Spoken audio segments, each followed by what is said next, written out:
আসসালামু আলাইকুম বন্ধুরা, আশা করি সবাই ভালো আছেন। আমাদের প্রতিনিয়ত ডেলিভারি যাচ্ছে। এটা হচ্ছে RS-X7 ভার্সন 4। এই যে এই মডেলটা, এটা যাবে হচ্ছে নওগাঁ জেলায়।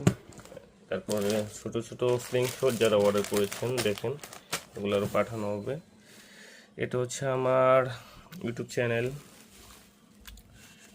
এই যে রনি স্লিংশট অফিসিয়াল বিডি, বাংলাদেশের একটা ট্রাস্টেবল শপ। এখানে দেখেন এই যে V4, অনেক কাস্টমার ভাইয়ারা এসে কিন্তু সরাসরি নিয়ে গেছেন। এগুলো হচ্ছে তাদের রিভিউ, আপনারা রিভিউ দেখে যে দেখেন। তো বড় ভাই আপনার নামটা কি? মোহাম্মদ মহিউদ্দিন। এই সেম প্রোডাক্টটা কিন্তু দেখেন আমাদের প্রতিনিয়ত ডেলিভারি যাচ্ছে। আপনারা যারা ভার্সন 4 নিতে চান ভালো কোয়ালিটি, আমাদের কাছে এই মতো অ্যাভেলেবেল আছে। তবে স্টক খুবই দ্রুত শেষ হয়ে যাবে। যাদের প্রয়োজন দ্রুত যোগাযোগ করবেন। ধন্যবাদ সবাইকে।